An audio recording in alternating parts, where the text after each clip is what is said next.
자연의 섭리라는 걸 참 몸으로 느끼는 시간인 것 같습니다. 며칠 사이에 더위가 확 지나가고 가을이 성큼 다가왔다라고 이렇게 생각이 될 만큼 많이 시원해지고 싸늘해지는데요. 또 그런 날에 우리가 또 함께 모여서 함께 예배하는 하나님의 자녀들로 모이게 되었습니다. 우리 전후좌우로 축복하면서 함께 인사하도록 하시죠. 축복합니다. 네, 잘 나오셨습니다. 네, 은혜 받으십시다. 네, 복을 받으시려면은요, 아멘. 네, 오늘도 우리 예배가 복된 예배가 된 줄로 믿습니다. 주보에 혹시 광고면을 살펴보셨는지 모르겠지만, 다음 주는 저희 교회가 3, 4분기 성례주일, 성찬식으로 지키는 주일입니다. 고신대학교 우병훈 교수님께서 성찬을 이렇게 표현을 했습니다. 자기 백성을 위해 친히 바쳐진 그리스도의 몸을 기념하기 위해 그리스도의 몸이 된 교회가 그리스도의 몸인 성찬을 나누기 위해 함께 모인다. 성찬을 이렇게 표현했습니다. 이 이야기에는 우리가 기억해야 될 몇 가지를 상기시켜 주고 있습니다. 첫 번째로 성찬은 자기 백성을 위해 바쳐진 그리스도의 몸을 기념하는 것이다. 두 번째로 성찬은 그리스도의 몸인 교회가 나누는 것이다. 세 번째로는 그리스도의 몸인 교회는 성찬 안에서 교회를 알아간다. 이런 것입니다. 자, 이런 의미에서 주님의 백성이면 마땅히 성찬을 통해서 그리스도의 몸을 기념해야 되고, 주님의 백성이라면 당연히 성찬에 참여해야 하고, 주님의 백성이라면 성찬을 통해서 교회를 올바로 깨달아서 섬겨야 한다라는 사실을 우리로 하여금 다시 한번 생각하게 합니다. 더 쉽게 말씀드리면 주님의 백성이라고 한다면 반드시 성찬에 참여해야 되고, 그리스도의 몸을 기념할 뿐만 아니라 나아가서 교회를 올바로 섬길 수 있어야 된다라는 사실입니다. 자, 그렇다면 이런 질문 할 수 있습니다. 그리스도의 몸을 기념하고 교회를 올바로 섬기기 위해 우리는 성찬에 참여하기 위해서 어떤 준비를 해야 될 것인가? 성찬에 참여하기 위한 준비가 잘 된다라고 한다면 성찬에 우리가 빠질 수가 없을 것이고, 성찬을 통해 기념되는 그리스도의 몸을 올바로 이해할 뿐만 아니라 교회에 대해서 더 확실한 믿음을 가지고 섬길 수 있기 때문입니다. 그래서 오늘 나누는 말씀을 통해서 성찬의 참여자로서 잘 준비된 성찬의 참여자로서 성찬에 참여할 때 그리스도의 몸을 올바로 기념하고 나아가서 교회를 올바로 섬겨서 성찬을 통해 하나님께서 우리에게 부어주시는 은혜를 풍성하게 충만하게 받아들이는 저와 여러분 우리 모두가 되시기를 먼저 주님의 이름으로 축복합니다. 우리가 성찬에 반드시 참여해야 되는 이유가 무엇일까? 성찬에 왜 참여해야 될 것인가? 그 이유는 분명합니다. 그리고 그 이유는 우리가 복음이라고 말하는 것이고요. 그것은 예수 그리스도입니다. 복음은 예수 그리스도이고 예수 그리스도는 복음이다. 이렇게 말씀을 드릴 수가 있습니다. 그런데 이와 같은 단순한 명제를 이해하기는 어려워요. 복음이 그리스도이고 그리스도가 복음이다. 왜를 알면 이 명제가 쉽고 이해가 되는데 왜 그런지 모르면 정말 어려운 이야기예요. 물론 오랜 신앙생활을 통해서 이 명제를 충분히 이해하고 계신 분들이라고 한다면, 또 그것을 설명할 수 있는 분들이라고 한다면 복음이 예수 그리스도이다, 예수 그리스도가 복음이다 라는 이 명제를 이해하는데 어려움을 겪지 않을 것입니다. 그러나 대부분의 많은 분들이 보편적으로 잘 이해하거나 설명하지 못하기 때문에 복음은 예수 그리스도이다, 예수는 그리스도이다 라는 이 명제를 잘 이해하지 못합니다. 그래서 이 명제를 조금 더 풀어 써보고자 합니다. 복음은 예수 그리스도의 죽음과 부활이다.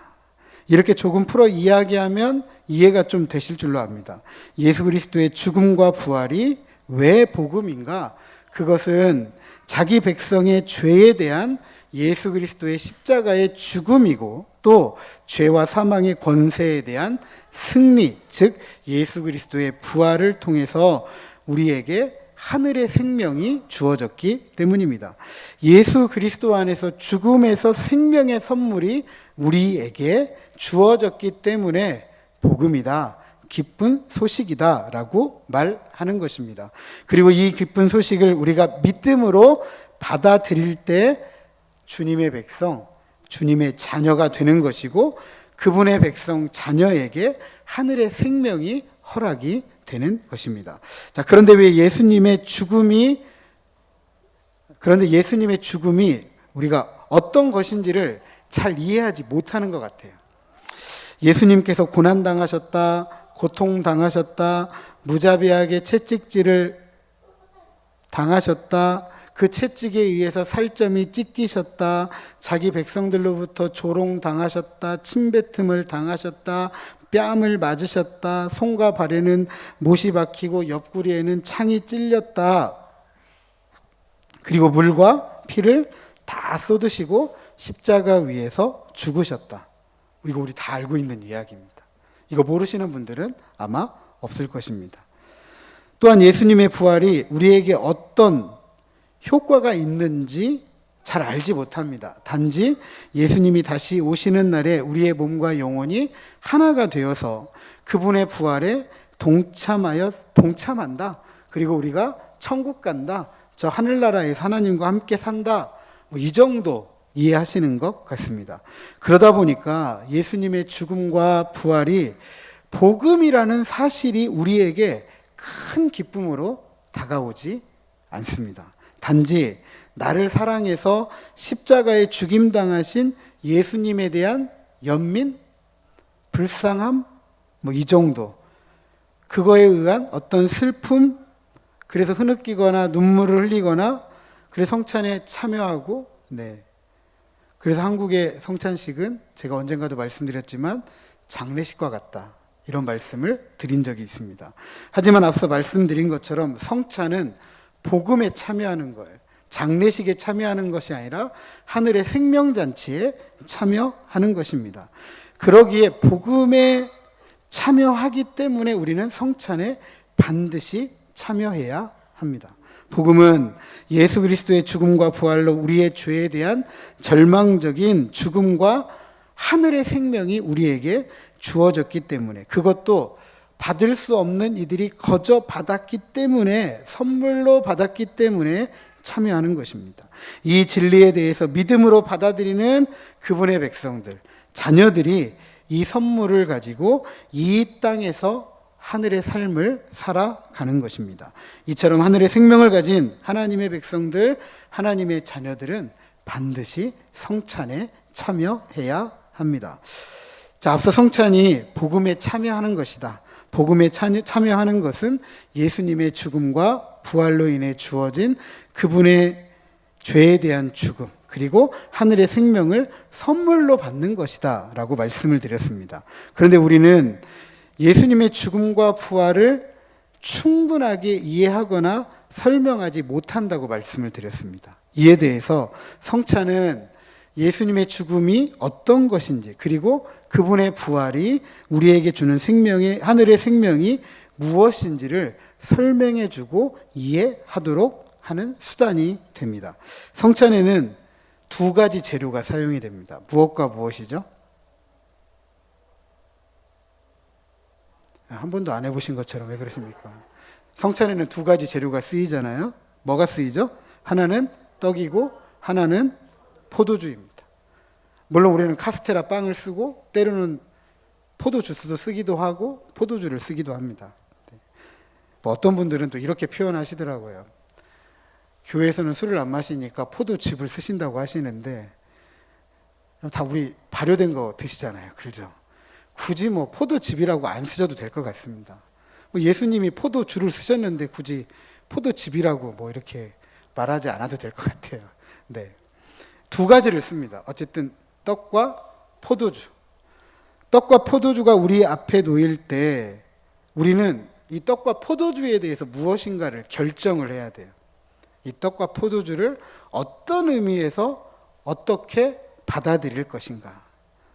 떡과 포도주가 어떤 의미인가? 그것에 대해서 나는 어떤 행동을 취할 것인가 결정을 해야 돼요. 만약에 세상 사람들이 먹고 마시는 것처럼 떡과 포도주를 먹고 마시면 그냥 그것은 무엇밖에 되지 않죠? 그냥 우리의 배를 채우고 우리의 기분을 즐겁게 하는 정도의 음식과 음료가 될 뿐이겠죠. 그러나 예수님께서 떡과 포도주를 줄 때에는 그런 용도로 주신 것이 아니라, 물론 그런 의미도 포함되어져 있지만 그것 이상의 의미가 있습니다. 예수님은 떡과 포도주를 가지고 제자들과 무엇을 맺으셨죠? 언약을 맺으셨죠. 언약을 맺으셨어요. 그렇기 때문에 떡과 포도주를 대할 때 우리가 어떤 의미와 어떤 행동을 취할 것인가가 그분의 언약 백성이 될 것인가 아닐 것인가를 결정하게 됩니다. 잘 아시는 것처럼 떡은 그리스도의 몸을 상징하고 포도주는 그리스도의 피를 상징합니다. 그리스도의 몸과 피가 우리에게 주는 메시지는 아주 분명합니다. 그것은 우리를 위해 죽임당하신 그분의 십자가를 의미합니다. 세례요한은 예수님을 세상 죄를 지고 가는 하나님의 어린 양이다 라고 했습니다. 그러므로 가장 먼저 우리가 성찬 앞에서 기억해야 될 것은 우리가 살았거나 죽었거나 예수 그리스도의 복음을 한 번도 들어본 적이 없는 것처럼 말해서는 안 된다는 것입니다. 우리는 성찬을 통해서 매번 예수 그리스도의 죽음을 기념합니다. 죽음을 기억합니다. 그리고 그분의 죽음은 우리로 하여금 무엇을 기억하게 하는 거죠? 그분의 십자가의 죽음은 나의 죄를 위한, 너의 죄를 위한, 우리의 죄를 위한 대속적인 죽음이다라는 사실입니다. 또한 그리스도의 이 죽음이 죄에 대한 죽음, 나와 너와 우리에 대한 죄에 대한 죽음이라는 것은 우리의 죄 때문에 예수님께서 정죄받았고, 죄가 없으신 분이 죄가 있다라고 정죄를 받았고 죽으셨다라는 사실이에요. 따라서 떡과 포도주 앞에서 우리는 예수님의 대속의 죽음을 생각해야 돼요. 하지만 그 죽음 안에서 누구의 죽음을 바라봐야 되죠? 누구의 죽음을 바라봐야 되죠? 예수님께서 왜 누구를 위해서 죽으셨죠? 나를 위해서. 그렇기 때문에 예수님의 죽음 앞에서 우리는 무엇을 기억해야 되냐면 나의 죽음을 기억해야 돼요. 나의 죄 때문에 내가 정죄받아야 되고 그 죄 때문에 내가 죽어야 됐다라는 사실을 우리는 기억해야 됩니다. 나의 죄 때문에 예수님의 몸이 찢기신 것처럼 내가 찢겼어야 되죠. 나의 죄 때문에 예수님께서 피를 흘리셨던 것처럼, 모두 흘리셨던 것처럼 나의 죄 때문에 내가 모든 피를 흘렸어야 돼요. 결국 떡과 포도주는 다른 누가 아니라 죄에 대해서 죽은 누구를 보게 돼요? 나를 보게 되는 거죠. 결국 성찬상 앞에 놓여 있는 떡과 포도주는 결국 예수님의 죽음을 넘어 누구를 보게 한다고요? 나를 보게 하는 겁니다. 나를 보게 합니다. 죽을 사람은 예수님이 아니라 나였다는 거죠. 내가 죽을 사람이에요. 나의 죄에 대해서. 내가 죽을 사람, 죄에 대해서 본질적인 모습이 바로 이 모습이다. 죽어서 찢겨야 되고 모든 피를 흘려야 될 사람이 나이다라는 사실을 가르쳐주는 자리가 바로 성찬의 자리예요. 그러니까 예수님에 대해서 연민하고 예수님이 불쌍해서 예수님이 우리의 죄를 대신해서 죽으셨기 때문에 슬퍼하고 흐느끼는 자리이기도 하지만 그 죄 때문에 죽어야 될 가장 비참한 사람이 누구냐 하면 나이기 때문에 나 때문에 울어야 돼요, 여러분. 나 때문에 슬퍼해야 돼요. 나 때문에. 그런데 그런 나를 위해서 예수님께서 대신 갚아 주셨습니다. 그분의 대속의 죽음으로 우리는 죄에 대해서 용서함을 받고 더 이상 그리스도 안에서 우리는 정죄함을 받지 않습니다. 하나님의 아들의 죽음을 통해 하나님은 우리의 죽음을 받으셨기 때문이죠. 그러므로 아들을 통해서 우리는 하나님께 나아갑니다. 이처럼 우리는 성찬을 통해 나의 죄를 대신 죽으신 예수님의 몸을 기억하고 기념하는 것입니다. 그런데 성찬은 이렇게 죄에 대해서 죽임을 당한 예수 그리스도의 몸만을 기념하는 것이 아닙니다. 성찬의 복음에 참여함이고 그 복음은 우리의 죄에 대한 예수 그리스도의 죽음과 부활에 대한 것이다 라고 말씀을 드렸습니다. 즉 성찬은 죄에 대해 죽임을 당한 예수 그리스도께서 다시 살아나셨다, 이로써 우리에게 하늘의 생명이 선물로 주어졌다라는 것을 가르쳐 주고 있습니다. 우리는 성찬의 떡과 포도주를 통해서 예수 그리스도의 몸을 기념할 때 단지 그분의 죽음만 기념하는 것이 아닙니다. 그분의 죽음을 넘어서 생명을 기념하고 생명을 추구합니다. 예수님은 자신을 영생하도록 하는 양식이다 라고 하시면서 나는 생명의 떡이다, 하늘에서 내려오는 떡이다, 참된 양식이다, 참된 음료이다 라고 가르치셨습니다. 그러므로 우리가 그리스도의 몸을 기념하면서 떡과 포도주를 대할 때 하늘의 생명을 가지고 살아가도록 우리의 삶에 주시는 하늘 양식으로 받아들여야 됩니다. 이것이 세상 사람들이 떡과 포도주를 마시는 태도, 의미와 예수님을 믿는 사람들이 떡과 포도주를 대하며 먹고 마시는 차이입니다. 이렇게 우리가 떡과 포도주를 믿음으로 받아들일 때 우리는 이 땅에서 예수 그리스도의 죽음을 통해 열려진 하늘로 나아가서 하나님의 존전 앞에 서게 됩니다. 하나님의 존전에는 어린 양의 혼인잔치상이 펼쳐져 있고 우리는 이 상에서 참된 음료와 참된 양식을 나누게 됩니다. 바로 성찬은 하늘의 생명으로 나아가는 하늘잔치에 참여하는 자리인 것입니다. 물론 작은 빵 조각 하나 그리고 적은 포도주가 실제적인 의미에서는 별거 아닐 수 있습니다. 그죠? 만족감을 주기에는, 그것을 먹고 마셔서 즐거움을 갖기에는, 기쁨을 얻기에는 참 작고 적죠. 그러나 주님께서 다시 오실 때까지 이 성찬을 기념하게 하셨고 이 성찬 가운데 함께 하시면서 하늘의 생명을 부어주시기로 약속하셨습니다. 그러므로 성찬에 작고 적음은 의미가 없어요. 그 작고 적음 안에 누가 함께 계세요? 주님이 함께 계십니다. 주님이 작고 적게 주시는 게 아니라 그 성찬을 통해서 뭘 주시는 거예요? 자기 몸을 주시는 것이고 자기 피를 나누어 주시는 거예요.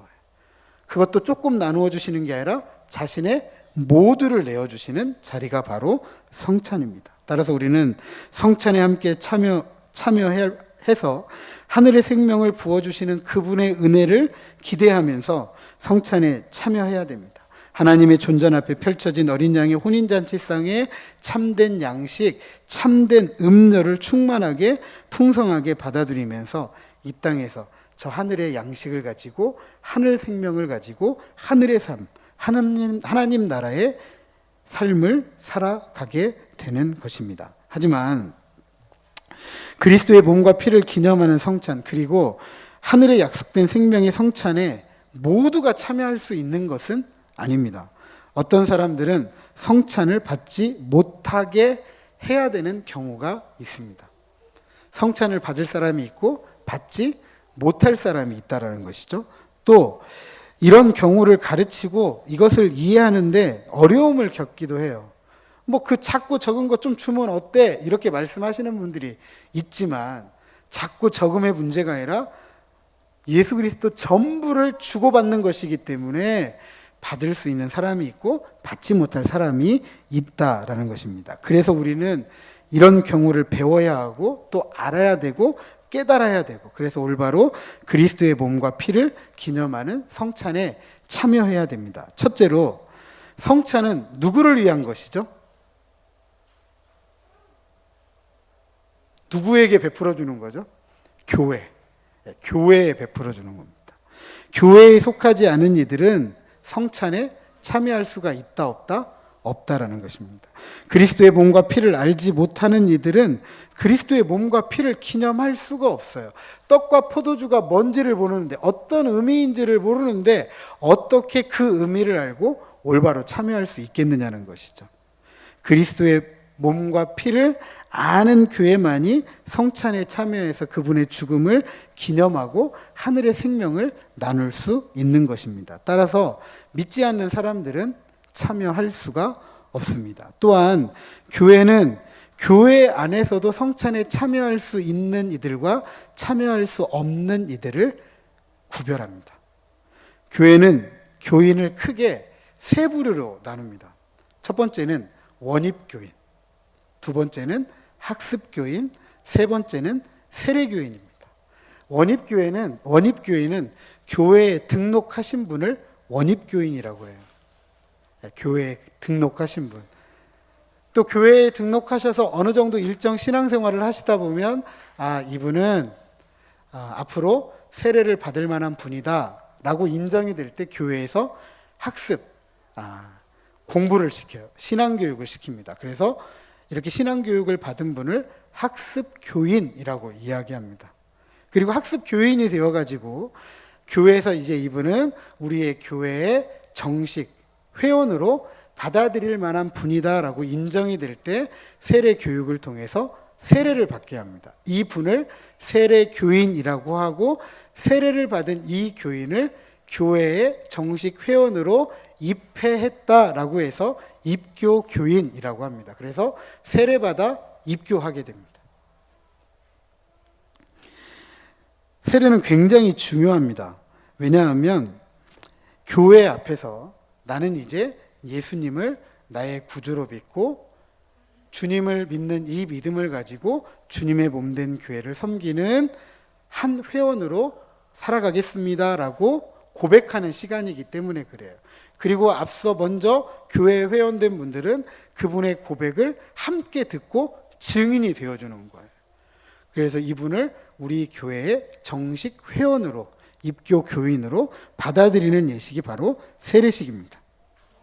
그래 이후에 앞서 말씀드렸던 것처럼 입교 교인이다라고 표현을 합니다. 따라서 교회의 정식 회원은 세례를 받아 반드시 입교해야만 하고, 이분들이 우리가 잘 알고 있는 공동의회를 통해서 교회의 중요한 의사결정에 참여할 수가 있습니다.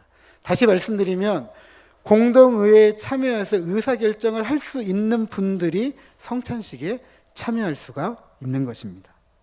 뿐만 아니라 또 입교할 때에는 또 한 가지 방법이 있습니다. 유아 세례를 받고 나중에 만 14세가 된 이후에 입교 문답을 통해서 입교 교인이 되는 방법, 그리고 최근에 우리 총회에서 유아 세례뿐만 아니라 어린이 세례를 인정합니다. 만 6세 이전까지는 유아 세례, 만 7세부터 만 13세까지는 어린이 세례를 주게 되어져 있는데, 유아 세례와 어린이 세례는 아직 이 아이들이 충분한 생각을 가지고 예수님에 대한 올바른 신앙 고백을 한다라고 인정을 하지 않아요. 단지 부모님이나 어린이 세례 중에는 이 어린이를 양육한 교사가 충분히 세례를 받을 만하다 했을 때 유아 세례, 어린이 세례를 줌으로써 만 14세에 입교할 수 있도록, 스스로 신앙 고백을 하고 입교할 수 있도록 기회를 주는 자리이죠. 그래서 유아 세례나 어린이 세례를 받은 이들은 아직 교회의 정식 입교 교인이 아닙니다. 그렇기 때문에 유아 세례를 받았기 때문에 떡과 포도주를 받을 수 있는 게 아니라, 유아 세례나 어린이 세례를 받은 아이들은 떡과 포도주를 받을 수가 없습니다. 나중에 만 14세가 넘어서 스스로 신앙 고백을 하고 공교회 앞에서 신앙 고백하고 공교회가 우리의 회원으로 받아들였을 때 떡과 포도주를 받을 수 있는 성찬에 참여하게 됩니다.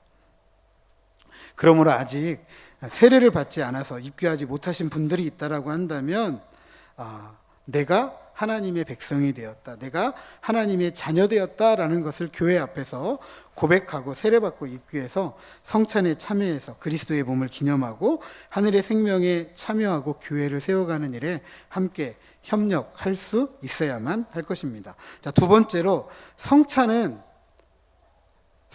참여하는 마땅한 태도가 있습니다. 합당한 태도가 있습니다. 오늘 우리가 읽었던 본문에 보면 이를 잘 설명해 주고 있는데 가장 중요한 것은 이것입니다. 성찬에 참여하기 전에 저를 한번 따라서 하시죠. 자기를 살펴라. 자기를 살펴야 됩니다. 그렇다면 어떻게 우리를 살필 수 있을까? 그것은 의도적으로 회개하지 않는 죄는 그리스도와 가지는 우리의 교제를 더럽힌다라는 사실을 우리가 먼저 알아야 돼요. 우리가 죄가 있을 때에는 죄를 주님 앞에 회개해야 됩니다. 우리가 잘 아는 것처럼 우리가 알고 있는 하나님은 죄를 좋아해요, 좋아하지 않아요? 좋아해요, 좋아하지 않아요? 좋아하지 않아요. 큰 죄만 좋아하지 않는 게 아니라 어떤 죄도 좋아하지 않아요? 어떤 죄도 좋아하지 않아요? 작은 죄도 좋아하지 않아요. 그리고 눈에 보이지 않는 마음의 죄도 하나님은 심각하게 생각하시는 분이에요. 여러 번 말씀드렸지만 선악을 알게 하는 나무의 실과 그거 하나 따먹었다고 아담과 하와는 어떻게 됐죠? 저주받고 쫓겨났어요. 그 선악을 알게 하는 나무 뭔데? 그냥 하나님께서 너 이거 먹으면 정령 죽는다 그 말 한마디 했던 건데 그것 가지고 하나님께서 그렇게까지 하실 수 있을까라고 반문하시는 분들이 많지만 반대로 생각했을 때 하나님은 죄를 그렇게 싫어하시는 분이에요. 그렇다고 한다면 조그마한 죄 그리고 눈에 보이지 않는 마음의 죄 이것까지도 하나님은 싫어하세요. 그렇다고 한다면 우리는 죄를 어떻게 해야 되죠? 하나님 앞에 낱낱이 고해야 되는 거예요. 하나님, 나는 이런 죄인입니다. 나는 이런 부족함이 있습니다. 나는 이런 연약함이 있습니다. 하나님, 내가 이런 사람입니다. 나를 용서해 주세요. 그렇게 하나님 앞에 우리의 죄를 자백하면 그는 미쁘시고 의로우셔서 우리의 죄를 어떻게 하신대요? 깨끗하게 씻어주시고 용서해 주신대요. 그런데 의도적으로 회개하지 않는다라고 한다면 하나님을 어떻게 하는 거죠? 욕되게 하는 거죠. 그리고 우리의 죄를 위해서 저 십자가에서 죽으셨던 예수님의 십자가를 욕되게 하는 거예요. 얼마나 더럽히는 일인지 몰라요. 그런데 이 성찬에 의도적으로 회개를 하지 않고 그런 죄를 가지고 참여한다고 한다면 그 성찬은 마땅한 성찬이 되지 않겠죠. 네. 그래서 성찬에 참여하기 전에 우리는 반드시 우리 스스로를 살펴야 됩니다. 그리고 마음속에 깨닫게 되는 죄들에 대해서 하나님 앞에 회개해야 할 것입니다. 이처럼 우리 한 주 전에 제가 이런 말씀을 같이 나누는 이유는 우리가 그렇게 준비된 성찬에 참여하기를 원하는 그런 마음, 저 자신도 포함해 사는 마음이니까 한 주간 되돌아보시면서 우리의 죄를 하나님 앞에 고백하고 회개하고 성찬에 참여할 때 그분의 은혜를 충만하게 받아들이시기를 주님의 이름으로 부탁드리겠습니다. 자, 그러기 위해서는요, 우리가 성찬에 대한 확실한 믿음이 있어야 돼요. 그 믿음은 우리의 죄를 위한 그리스도의 대속에 대한 죽음, 그 죽음을 올바로 알고 믿는 것을 말하죠. 이와 같은 올바른 지식과 믿음이 없다라고 한다면 앞서 말씀드렸던 것처럼 주님의 성찬을 욕되게 하는 것입니다. 또한 이 성찬을 통해 하늘의 생명을 위한 하늘 양식에 대한 믿음이 있어야 돼요. 이 믿음만이 우리를 하나님의 존전 앞에 서게 하고 하나님의 성품에 참여하는 하나님의 백성들, 자녀들로 성장하고 성숙하게 합니다. 그러나 이 믿음이 없다면 우리가 성찬에 참여하는 떡과 포도주는 썩을 양식일 뿐이에요. 세상 사람들이 먹고 마시는 그것일 뿐입니다. 세상을 살아가는 소망 없는 사람들 중에 하나로 우리도 살아갈 뿐이겠죠. 자, 마지막 세 번째로 성찬은 교회를 위해서 주어졌다. 다시 말씀드리면 성찬은 우리를 하나가 되게 하는 것입니다.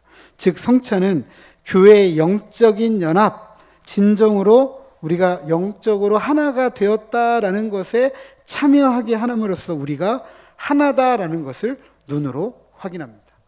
가족을 우리가 보통 어떻게 표현하죠? 가족을 식구라고 표현하죠. 식구. 왜 식구라고 표현하죠? 근데 가족들은 한 상에서 밥을 같이 먹는 사람들이에요. 자, 근데 밥을 같이 먹는 자리에 여러분 아무나 초대하나요? 아무나 초대하나요? 가족이 밥 먹는 자리에 아무나 초대하냐고요.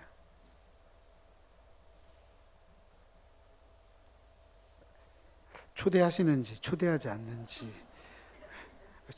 제가 어떻게 이해해야 되죠 지금? 초대하지 않는다고 한다면 인색한 사람 같고 네. 초대해야 된다고 해야 하나? 초대하지 않는. 보통 가족이 식사하는 자리에는 아무나 불러들이지 않습니다. 나하고 잘 아는 사람이라든지 나하고 형제자매는 아니지만 그 정도로 친숙하게 지내는 사람들이 한 자리에 앉아서 먹고 마시는 거지 아무나 그 자리에 함께 하진 않아요. 다시 말씀드리면 식구라는 건 그만큼 우리가 그런 관계를 맺고 있다. 친밀하고 우정이 있고 깊은 관계를 맺고 있다라는 것을 보여주는 자리가 밥 먹는 자리예요. 그러니까 성찬이라는 자리는 너와 내가 누구인지를 아는 자리인 거죠. 그러니까 아무나 그 자리에 참여할 수가 있는 것이 아니다라는 사실입니다. 그러기에 우리가 영적으로 연합이 된 하나님 안에서의 하나의 가족이라고 한다면요, 우리가 지난 8개월 동안 이런 말씀 나누었잖아요. 순례자 예배자는 어떤 삶을 살아가야 된다? 하나님을 사랑하고 이웃을 사랑하는 사람이 되어야 된다. 근데 우리가 하나님 안에서 한 가족이 되었다라고 하는데, 하나님을 사랑한다고 하는데, 하나의 형제와 자매가 된 우리 안에서 미움이 있고 상처가 있고 분열이 있고, 그래서 그걸로 인해서 우리의 하나됨, 영적인 연합을 깨뜨리고 있다라고 한다면 우리가 성찬에 참여할 때 그 성찬은 의미가 있을까요? 없을까요? 나 개인적으로는 의미가 있을지 모르겠지만 우리 안에서의 의미는 찾기 어려운 것이 되겠죠. 그렇기 때문에 혹여라도 성찬에 참여하기 전에 미워했던 것이 생각이 나거나 상처를 주고받았던 것이 생각이 되거나 혹여라도 분열의 씨앗들을 만들지는 않았는가 우리가 되돌아보면서 영적인 연합을 위해서 신실한 형제를 위한 화해의 노력이 필요할 줄로 압니다. 그래서 미움은 사랑으로 덮고 상처는 용서로 덮고 분열은 하나 되기 위한 몸부림을 통해서 싸매면서 우리가 성찬에 참여할 때 우리는 주 안에서 하나이다라는 것을 함께 고백할 수 있는 자리가 되어야 할 줄로 믿습니다. 사랑하는 성도 여러분, 다음 주는 성례주일 성찬식으로 지키기자 합니다.